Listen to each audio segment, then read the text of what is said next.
In Mass Effect Andromeda's multiplayer, you are part of an Apex team, the best of the best the Nexus has to offer. While not a regular group of soldiers, they are nonetheless talented individuals that take on the most dangerous and important missions in this new galaxy. In this series, we are going to take a look at the various class builds for the various characters in the game's multiplayer. So with that in mind, I'm Darcblade, and let's take a look at the next character in our series of Mass Effect Andromeda Multiplayer class guides, the Asari Huntress. Now remember that these guides are aimed at the harder difficulties in the game and are for level 20, rank 10 characters or above. The Asari Huntress is a biotic infiltrator, a rare combo as infiltrator classes don't normally get biotic abilities. However, with her being an Asari and the Asari's connection with biotics, you can understand why she uses them. At first, I never really found a comfortable build to use with the Asari Huntress. Because she's an infiltrator, she's good with weapons, but thanks to being an Asari, she's also good with biotics and power damage.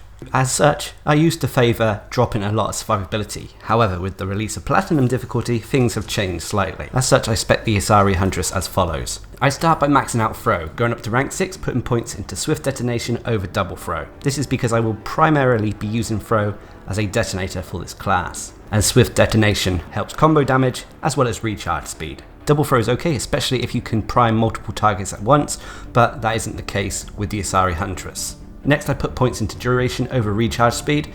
Now this is really down to personal preference. I chose duration so I can turn throw into a primer. This, however, is only against unprotected foes, so no armor or shields. This can be then followed up by lance, allowing you to create your own biotic explosions. However, this will only really help out when it comes to taking on the weaker foes. Recharge speed is okay, especially if you prefer to carry heavy weaponry into battle with you. And then finally with rank 4, I put points into damage and force over radius. Next with Stealth Grid, I maxed this out going up to rank 6, putting points into Ambush Grid over Evasive Grid. Ambush Grid basically increases the amount of damage you can do when attacking from a stealthed position. Evasive Grid is also good, especially if you favour using Stealth Grid in more of a defensive way. Next with rank 5, I put points into Duration over Shield Grid. Duration ensures that when using Stealth Grid, you'll be able to take objectives and that without Stealth Grid wearing off. And then finally with rank 4, I put points into Power Cells over Radius. Whilst Radius is good when you're cloaking everyone, Power Cells allows you to use Stealth Grid more often. Next with Lance, I only put 1 point into this ability so I can use it as a backup detonator. If you did want to max this out, you would have to drop points elsewhere. If you're playing on the lower difficulties, you could probably drop points in Barrier. And if you were to go up to rank 6, I would probably favour Knockdown at rank 6, Focused Blast at rank 5, and then Damage and Force at rank 4. Next, moving on to passives. First with offensive biotics. I go up to rank 6, putting points into Biotic Warrior over Biotic Expert. This is because I will primarily be using weaponry as my main source of damage on this character. Whilst her biotic capabilities are good, rarely will you get the chance to utilise Biotic Expert. Next with rank 5, I put points into weapons and melee over combo detonation. Again, this is because I'm focusing on weaponry more than anything. Combo detonation is good, especially if you use consumable ammo, but weapons and melee I found more consistent. And then finally with rank 4, I put points into power efficiency over power enhancement. Then finally with Barrier, I go up to rank 6, putting points into Saving Barrier over Active Barrier. This is a get out of jail free card. If you're going to go down and you drop in health, this can help save your life. Active Barrier is okay, but rarely will you get actual biotic kills. With rank 5, I put points into Biotic Alacrity over Barrier Drain. Now this is because you will not be getting into melee range with this character. And then finally with rank 4, I put points into Recuperative Barrier over Unyielding Barrier. Now I take Recuperative Barrier in conjunction with Saving Barrier. As Recuperative Barrier helps regenerate a small portion of your health, the portion is enough to take you over the threshold that will trigger Saving Barrier. So thus you can use that get out of jail free card with Saving Barrier multiple times during a wave.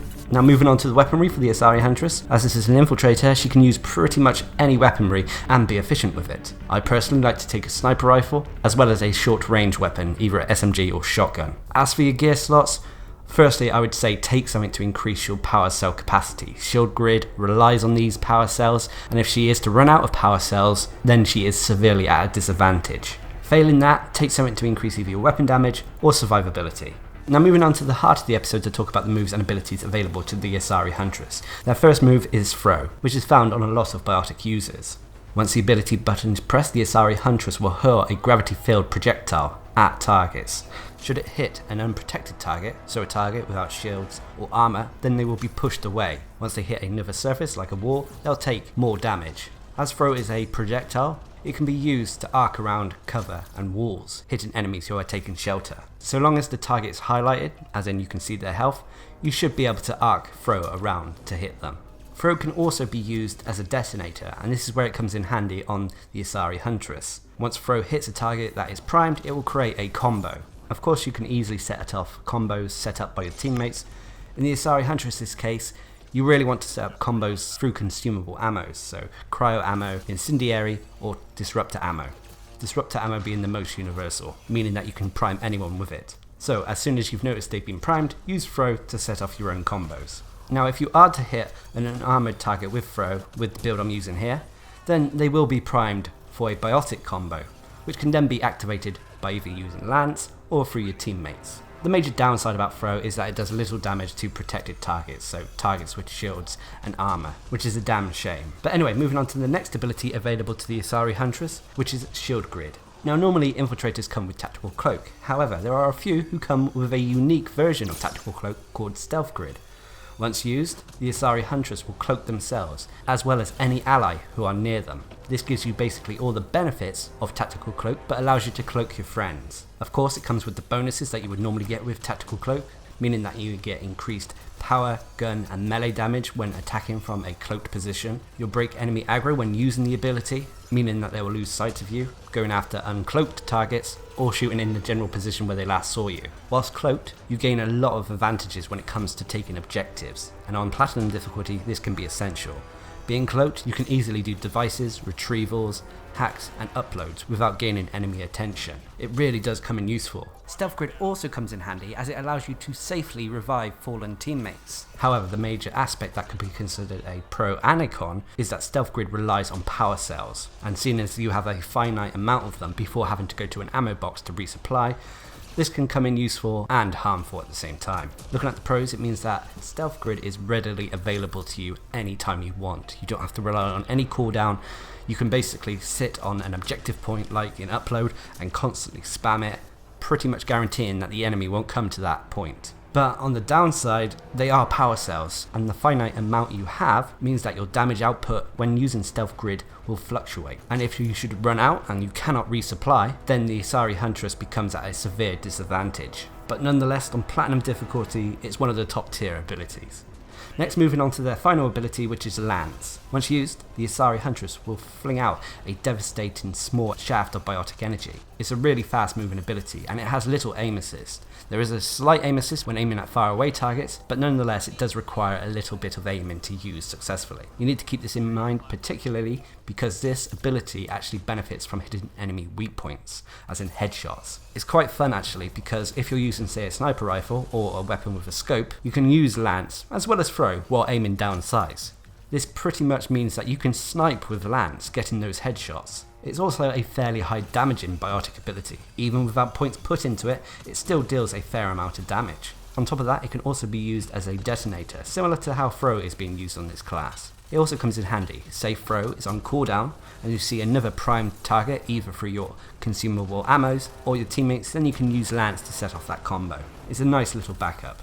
Now if you did want to max out Lance, which would ensure that the ability does more damage, then you would have to drop points elsewhere. You could either do that in throw, or if you're feeling confident enough, although I wouldn't advise it for Platinum difficulty, then you could maybe drop points in barrier. Next, moving on to the passives. First with offensive biotics. Like I said, I maxed this out, focusing purely on weapon damage. Yes, there are lots of options to increase your power damage, but for the most part, your main source of damage, well, constant damage, will be coming from your weaponry. Thus, the way I've spec'd it benefits that more than your power abilities. And then finally with barrier, I maxed this out for max survivability. Saving barrier is a great lifesaver. When your health goes below 20%, it will instantly restore all of your barriers to 100%. However, this does have an internal cooldown, and it can only be used once every 15 seconds. However, once you've noticed it's happened, then it's best to back off and try to let that 15-second internal cooldown tick down. Also with points in recuperative barrier at rank 4, it means that it gives your health time to regenerate as well, and thus it means saving barrier could be triggered again during the same wave.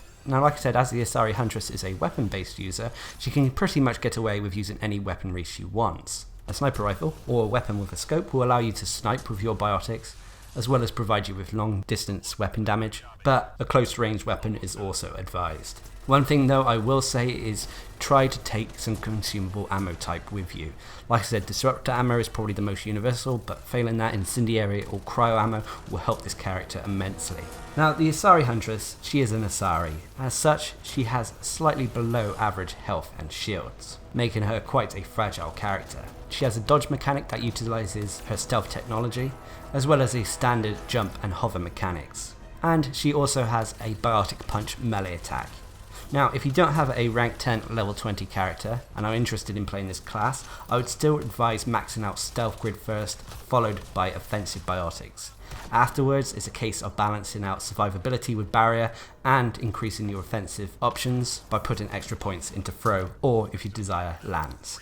Overall, the Asari Huntress, like I said at the start of the video, it took me a while to find a place for her. On the lower difficulty, she seemed a little bit inferior to other infiltrator classes. However, playing on gold and with platinum out, she has become quite a useful character. Some would even call her top tier. This is pretty much thanks to stealth grid and its on-demand aspect. You don't have to wait for a cooldown, it's ready and there for when you want it. This pretty much ensures that you get objectives done. She can easily do any of them. The only one that might cause a little bit of trouble is upload. Her other abilities, throw and lance, are not overly vital for this character. She can pretty much get through a match just using stealth grid and her weaponry, although they do come in handy for setting off combos.